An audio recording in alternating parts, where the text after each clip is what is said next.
The story begins on a dark and stormy night in an old Chinese house. A group of men in black robes stood silently in a line. One of them asked if anyone was there.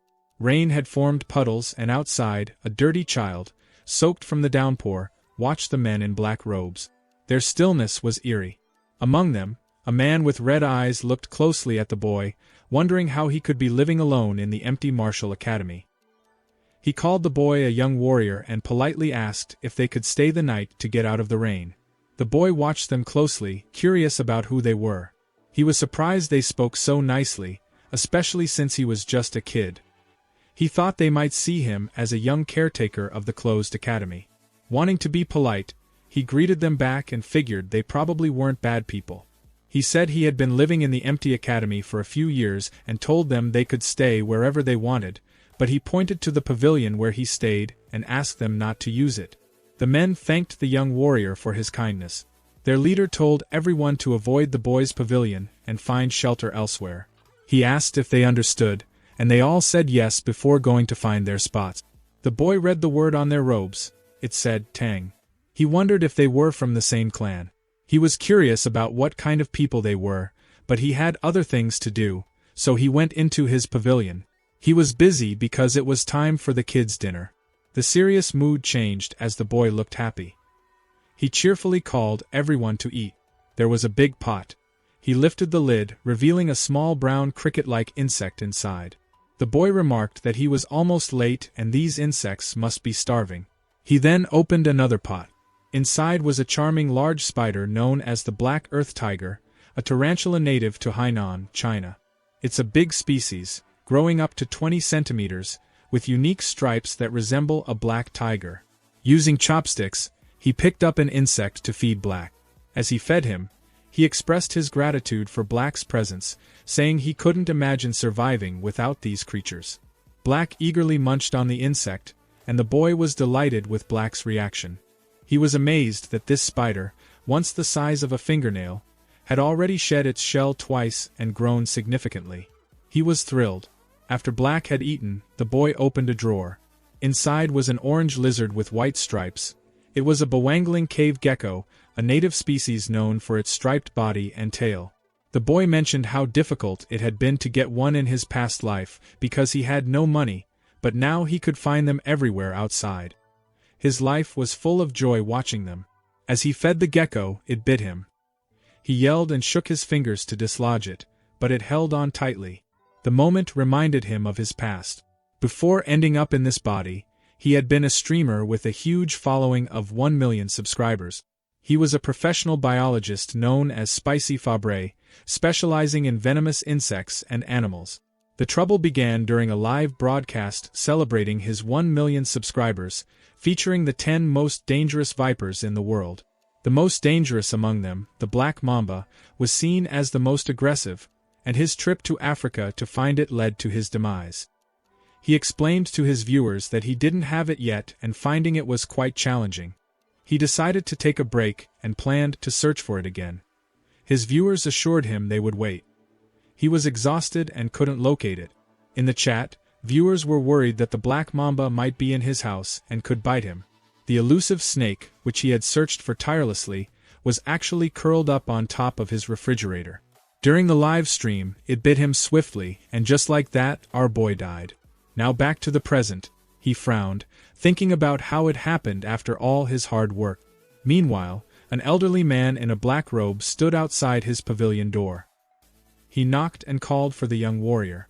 The boy opened the door and asked if there was anything wrong.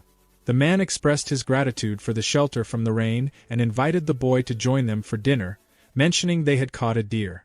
The boy was thrilled to hear this. He loved meat. Until now, the only meat he had eaten was from snakes and lizards. He gladly accepted the invitation and joined the others. They had set up a bonfire, and everyone gathered around, watching the deer cook. The elder noticed the boy drooling at the sight and mentioned that the deer would take some time to be ready. In the meantime, he asked if he could ask a few questions. The boy felt a bit embarrassed for staring too long but agreed to answer. The elder asked if the boy lived alone and how old he was. The boy wasn't sure if he was 14 or 15. He decided to make up a story that he had hit his head as a child and didn't remember much. When asked if he stayed there by himself, he said yes, explaining he had no special talent. He just caught snakes and sold their skins to get by. The elder was surprised he did such a risky thing, but the boy replied that he was used to it. Someone brought over some cooked meat so they could eat first. An old man commented that the young warrior must be hungry. The boy thanked the elder, mentioning it had been a long time since he had any meat. As he bit into it, he looked genuinely happy. In his mind he thought, "This is happiness." The older men watched him with smiles and asked the boy to listen while he ate. The elder explained they were searching for something and asked if he had seen anything unusual. The elder hesitated about sharing more. The white-haired elder suggested to the patriarch that since they owed the young warrior, it might be fine to tell him. Besides, the boy probably wouldn't understand, and living alone, he wouldn't spread the word. The patriarch agreed with his father, and began to explain they were looking for a centipede with a blue spot on its body. The boy was taken aback by this. They called it the blue spot centipede. It was large, so they thought the boy might have come across it. He asked how big it was. The patriarch said that if it were an adult, it could easily swallow someone the boy's size. The boy went pale at the idea of such a gigantic centipede. He started to question his assumption that he had just traveled back a few hundred years. Maybe he was in another world altogether. The white-haired man reassured him not to worry, as they were close to catching it. The boy wondered if they intended to catch and raise it. The elders were puzzled by the idea of raising it. The white-haired elder was entertained and burst into laughter. They found the notion of raising a blue spot centipede amusing. The patriarch remarked on how funny the young warrior was. The white-haired elder clarified that raising it was impossible. They intended to use it for medicine. This confused the boy, who thought they might be traitors but now wondered if they were involved in something illicit. He asked how centipedes could be medicinal. The white-haired man explained that his granddaughter was gravely ill, and the centipede's inner core was the only thing that could save her, so they were determined to find it. The boy was trying to piece everything together, and the patriarch confirmed his thoughts. The white-haired elder's granddaughter was indeed his daughter. To the boy, it seemed like they were willing to try anything to help her, given her critical condition. Though he doubted centipedes could be used as medicine, he understood the lengths parents would go for their children. Feeling sympathy for both the girl and the centipede, and grateful for the meal the men provided, he decided to offer his help. He began speaking about the centipede, prompting the patriarch to ask if he had seen it. He replied no, but mentioned that while he might not know exactly what a blue spot centipede is, he might have an idea of where to find it. Despite his death by snake bite, Spicy Fabre was exceptionally knowledgeable about venomous creatures. Out of the estimated 8.7 million species, about 20,000 are known to be venomous, and he had knowledge of each one. Centipedes were no exception. With expertise in venomous animals, Spicy Fabre was like a walking encyclopedia. The boy recalled his extensive knowledge about centipedes as if flipping through a mental book. In his mind, he scanned through the information and soon found what he was looking for. Back in reality, he told the elders he might know where to find the creature. The men were surprised and eager to know where. The boy asked about the areas they had already searched. They had looked north and east of the academy, mostly during the day, focusing on the riverside to the north. He wasn't surprised they hadn't found it. He explained, "Of course you couldn't find it." The elder was curious about what he meant by "of course." They urged him to explain. Centipedes, being part of the Arthropoda phylum and Chilopoda class, have a wide range, and being cold-blooded, require shelter to regulate their temperature and humidity. Another interesting fact is that, unlike most insects with a waterproof layer, centipedes have weak waterproofing and pores on their shell, so they don't actually prefer wet places. They need high humidity but dislike being overly wet, yet they can't survive long without water. Thus, the blue spot centipede is unlikely to be found in jungles or by the river. The elders were surprised, as they thought centipedes preferred places like rotten wood cracks. The boy explained that while small ones might be found there, they were searching for a big one. Large centipedes can't stay in jungles or near river rocks because they wouldn't be able to hide. The elders exchanged glances, nodding in silent agreement. They asked where they could find the centipede, promising the boy a big reward if they succeeded. The boy smiled. He pointed west, suggesting they search the Rocky Mountains in that direction. Centipedes enjoy resting under warm rocks during the day and come out at night. A few hours later, they were at the Rocky Mountains, searching thoroughly. The patriarch stood atop a tall, narrow rock, watching closely. One man approached him, suggesting the young warrior might be mistaken. He decided it was time to call it a day. He ordered the signal arrow to be fired, gathering the search team. As the arrow flew, the men gathered around a bonfire. Though exhausted, they still hoped the young warrior was right. They wondered why the centipede remained elusive but believed in the boy's intelligence. The patriarch remained silent. Eventually, with a pained expression, he spoke of his daughter Won, considered the most exceptional talent in the Tang family's history. He questioned if the heavens had abandoned her. Suddenly, someone announced the Grand Patriarch's return.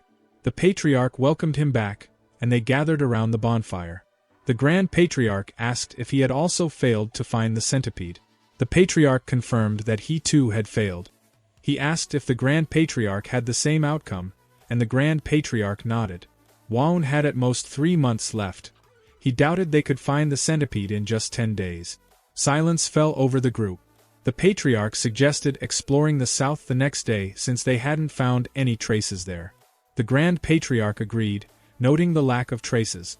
This statement sparked a realization in the patriarch.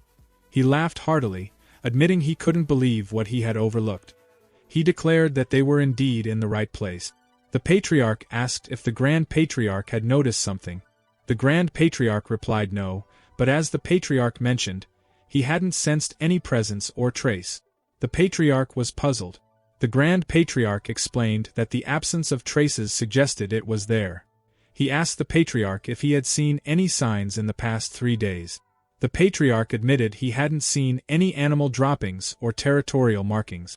That was when the patriarch understood. The Grand Patriarch clarified that it was exactly as it seemed. It was unusual not to find any animal traces on such a large mountain. The patriarch considered the possibility of a territorial creature. The Grand Patriarch suspected that other animals had either fled or become prey to the centipede. He patted the patriarch's shoulder, assuring him that the blue spot centipede was indeed there. They felt hopeful that they could save Won. The patriarch wore the sad yet hopeful expression of a father. Suddenly, they felt the ground tremble.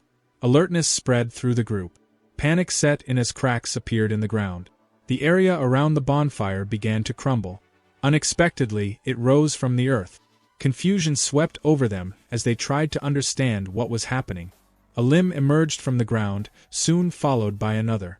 They pointed at the creature as it surfaced, fear gripping them. Even the Grand Patriarch was filled with unease. Several more limbs emerged. It was indeed the blue spot centipede, and it was massive. Back at the academy, the boy grumbled about the commotion. He wondered just how large the centipede was, given all the noise. He remarked on how he had merely suggested searching for it, yet they seemed to be turning the mountain upside down. He was fascinated by the idea of a centipede big enough to swallow him whole. Being a fan of poison Pokemon, he thought he'd really like to see it. Meanwhile, at the Rocky Mountain, things eventually calmed down. They had defeated the blue spot centipede, though not without injuries. They managed to retrieve its core, a small blue gem now safely kept in a wooden box. The men were moved to tears, relieved that they could finally save Won. The patriarch instructed his father to go to Sichuan first to treat the injured warriors. The Grand Patriarch was puzzled. The patriarch explained that while grudges are etched in blood, favors are etched in stone. That was their way of life. In short, they still had obligations to fulfill. The Grand Patriarch understood. He realized he had nearly made a mistake by focusing solely on Won. He agreed it was right to welcome the young warrior as a guest, and to give him what he desired. The patriarch ordered that the injured be cared for in the village while he went to visit the young warrior. He thought the boy might be curious about the latest news. Meanwhile, back at the academy, the young warrior was being affectionately surrounded by 3 small, yellow, Pokemon-like creatures. He now faced a new challenge. He had unexpectedly become the caretaker of 3 baby blue spot centipede. They looked like tiny caterpillars, cute and endearing, especially in the way they nuzzled against his face. As he looked at the pot, a memory returned. After he had returned home, he had cleaned the eggs and placed them on his nightstand. When he awoke, they had all hatched. One centipede lay contentedly on his head. He had sensed its presence but hadn't expected them to hatch so soon. He looked at the centipedes clinging to him and tried to gently remove them from his shoulders, but there was a problem: they wouldn't let go. They saw him as their parent. Here's a quick recap of what happened last night. The boy was incredibly curious about this new type of centipede, so large it could swallow him whole. He told himself that enduring this challenge proved he was still spicy Fabre, even in the lair of the blue spot centipede. Driven by curiosity, he searched for it and, in frustration, accidentally kicked an insect. His torch fell as he lost his balance, but he was relieved to see that the 3 eggs he'd found were safe. Luckily, the rain had stopped, otherwise, he might not have been able to retrieve even one. Realizing he needed to act quickly, he stood up, ready to head back and clean the eggs. He secured them at his waist and reassured them that he'd give them a proper bath soon. Back in the present, although he didn't see the living blue spot centipede, he was glad to have saved the remaining eggs. He asked the little centipedes to give him some space. He knew they wouldn't eat until after their first 2 molts, so feeding them wasn't a concern yet. Still, having them cling to him was a bit of a hassle. Then he got an idea. If he went into the water, maybe they'd let go. With a smirk, he decided to take a shower. The little centipedes probably didn't know what that meant, but one of them shivered in anticipation. A few hours later, the elder patriarch arrived at the academy. He approached the pavilion, knocked on the door, and asked if the young warrior was inside. There was no answer. After waiting a moment, he reached for the doorknob and decided to enter. Inside, he saw herbs, jars, and even some medicine, which made him wonder if the young warrior was a healer.